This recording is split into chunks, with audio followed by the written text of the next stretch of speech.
con un tema que nuevamente ha sido puesto en agenda del Congreso de la República, la reelección de alcaldes y gobernadores.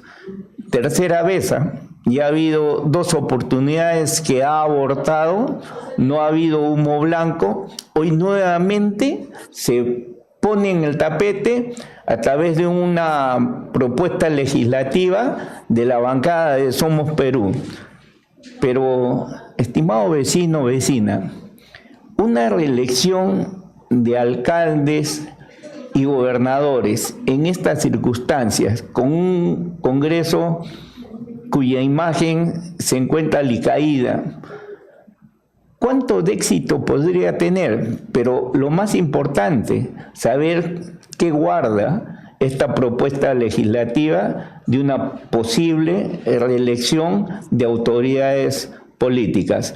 Para hablar de este tema estamos conectados con don José Tello. Él es especialista en Derecho Electoral. Doctor, muy buenos días y muchas gracias por estar conectados con nosotros. Es un gusto estar con ustedes y bueno, también tratar un tema de esta importancia como es la reelección inmediata de gobernadores y alcaldes, algo que ha entrado nuevamente en el tapete. Ahora, doctor, una pregunta pero así frontal. En estas circunstancias, poner en el tapete, en el debate electoral, en la agenda del Congreso, una reelección de autoridades políticas, ¿alivia la coyuntura social, política, económica del país? Sí, es bastante positivo porque, en primer lugar, el comportamiento del electorado, y me voy a fuentes históricas, es un comportamiento de sancionar a quien es una buena, sancionar a quien no es una buena autoridad y premiar a aquella que sí lo es. Hay que ser bastante, preciso. Los números hablan por sí solos. Por ejemplo, cuando hacemos un comparativo entre las elecciones del año 2006 y las del 2014, vamos a ver nosotros que la reelección, en el caso de, empecemos por alcaldes distritales, era en un primer momento un número de 35% que eran reelectos en el 2006, 33% en el año 2010 y hacia el 2014 tan solo el 17%. Si vamos a los provinciales, el número iba también en una consonancia bastante interesante. ¿Por qué? Porque acá tuvimos 22% reelección en el año 2006, 27% en el año 2010 y cayó a 10% al 2014. Y si queremos ver la instancia superior, que son gobernadores, vamos a ver nosotros que esto fluctúa, ¿no?, de un 8% a un 24% y baja un 16% entre el año 2006, 2010 y el 2014. Entonces, ¿qué tenemos acá? Un elector que no necesita de una ley que le restringe reelegir a las autoridades subnacionales. Todo lo contrario, hay que dejarlo reelegir, pero hasta una sola vez, considerando que también eso de las reelecciones ya de manera permanente ya no es tampoco algo bueno.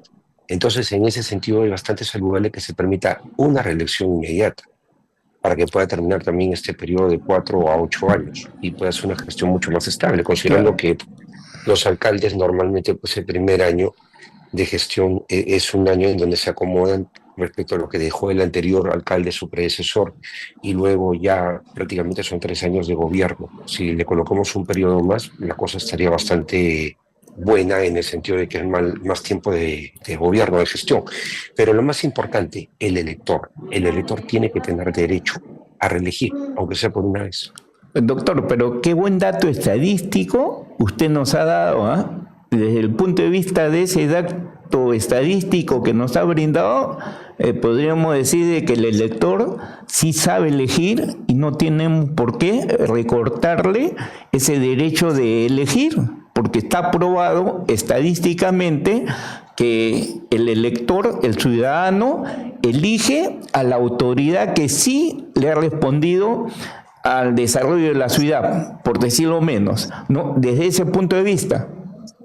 Correcto, y lo más importante, en el año 2015 el debate se centró muchas veces en un no reeleccionismo, pero sacando casos aislados. O sea, por ejemplo, Se hablaba de la reelección de Castañeda Locio, se hablaba de la reelección de Luis Bueno en Lurigancho Chosica, se hablaba del caso Felipe Castillo en perdón, en Los En Los Olivos, Olivos. Miyachiros en Chorrillos, pero en realidad eran nombres que evidentemente saltaban a la palestra en distritos que no significa que son todo el Perú, o en la ciudad de Lima, que tampoco no es todo el Perú. Ahora, seamos claros en que, por ejemplo, hay distritos que tienen ese comportamiento reeleccionista. Chorrillos no solamente lo fue con Miyachiro, lo fue con Pablo Gutiérrez, 3 veces reelecto alcalde. O sea, Bueno, ya pero tienen una conducta. Chorrillos es un distrito modelo. Se ve que la continuidad del ejercicio del alcalde le ha permitido consolidar el desarrollo de la ciudad.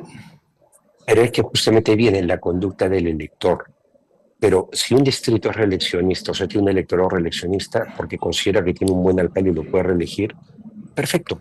Pero nuevamente, se trata pues del universo, o sea, del país, ¿no? O sea, tenemos que la ley se aplica para todos y sobre todo la Carta Magna de la Constitución es la norma matriz. Entonces, este corsé estuvo mal puesto. O sea, pues fue realmente algo que no debió haberse colocado en el año 2015.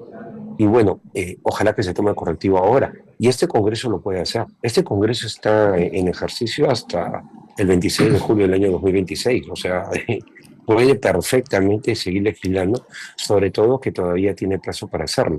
Porque todas las normas que tienen que ver con las elecciones regionales y municipales pueden aprobarse hasta octubre de este año. Es decir, si vamos con una reforma constitucional como esta, pasaría las 2 legislaturas. La legislatura que empieza ahora en marzo y que termina en julio, y la legislatura que empieza en agosto y que termina en diciembre. Obviamente, la reelección de manera inmediata por una vez que plantea el proyecto tiene que darse en el contexto pues, de medir ese plazo previo al año de la elección, que es el Claro, 4 de octubre del año 2026. es decir, doctor, está contra el tiempo la reelección por parte de este Congreso. Pero la pregunta, Sí, doctor, ¿este Congreso ayuda a la imagen de apostar por una reelección inmediata de autoridades? El actual Congreso. mire, no estoy en realidad o sea, predispuesto a dar un juicio de valor respecto al actual Congreso, pero sí considero que es un poder del Estado, es un legislativo y está en ejercicio y legisla y tiene que sacar normatividad que en verdad beneficie al sistema electoral y al sistema político. Es sumamente importante, por ejemplo, que ahorita se legisle en esta materia, como también, por ejemplo, en otros temas que son importantísimos de tener en cuenta para las elecciones generales que están más próximas todavía. Por ejemplo, ahorita tenemos nosotros la posibilidad de sacar una norma salvataje. Esa norma salvataje permitiría que los partidos políticos, que son 42 a la fecha, muchos de ellos no se presenten o se retiren de la contienda electoral.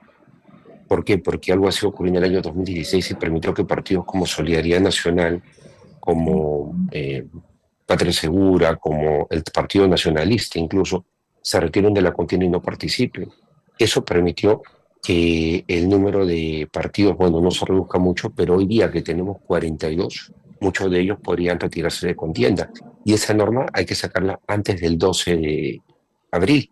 Por ende, empezada la legislatura, podría modificar la ley de organizaciones políticas, el artículo 13 para ser más exacto, y de verdad ayudar a que se descongestione el sistema y sobre todo que la elección sea mucho más llevadera, porque ahora con los formatos que tenemos considerando este escenario de 42 organizaciones políticas, la cosa es bastante complicada. Oiga, doctor, de verdad yo le agradezco, qué buenos conceptos, ¿eh? Ha empleado este término, hay que descongestionar el escenario en el cual están los partidos políticos. Ese partido electoral tiene que descongestionarse para ayudar a la democracia, para ayudar a elegir bien, ¿no? Y en el otro tema, sobre la reelección de alcaldes, gobernadores, totalmente de acuerdo con usted. Este Congreso no está para calificarlo. Este Congreso debe cumplir su obligación de gestión legislativa, es decir, está en capacidad de poder aprobar esta ley que permita la reelección por única vez de autoridades a nivel de regiones, gobiernos locales, y tiene que hacerlo antes de octubre. Está contra Así tiempo. Es, contra tiempo. Y confiamos en que la cosa realmente llegue a buen puerto. Y además también siempre acá a través de ustedes como una plataforma informativa, dar el mensaje al elector de que finalmente el voto responsable es lo único que nos va a dar buenas autoridades. Ninguna ley electoral es lo suficientemente perfecta para darnos las autoridades ideales. Solamente nuestro voto consciente y bien pensado. Doctor José Tello, de verdad muchísimas gracias por su participación. Un placer. Nos ha aclarado el panorama del concepto, sobre todo de la capacidad que tiene este Congreso para ejercer funciones y sobre todo tomar decisiones tan importantes como es una reelección inmediata o por única vez de autoridades locales, regionales. De verdad que sí, doctor, muchísimas gracias por su participación. Gracias.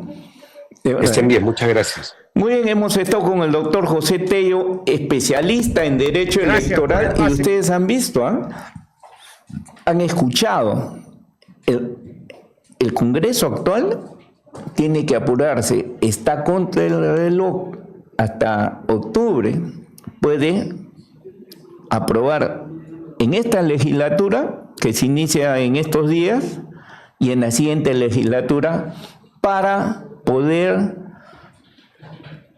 tener en el 2026 la posibilidad de una reelección de alcaldes y gobernadores a nivel nacional. Muy buen concepto del doctor José Tello, especialista en Derecho Electoral.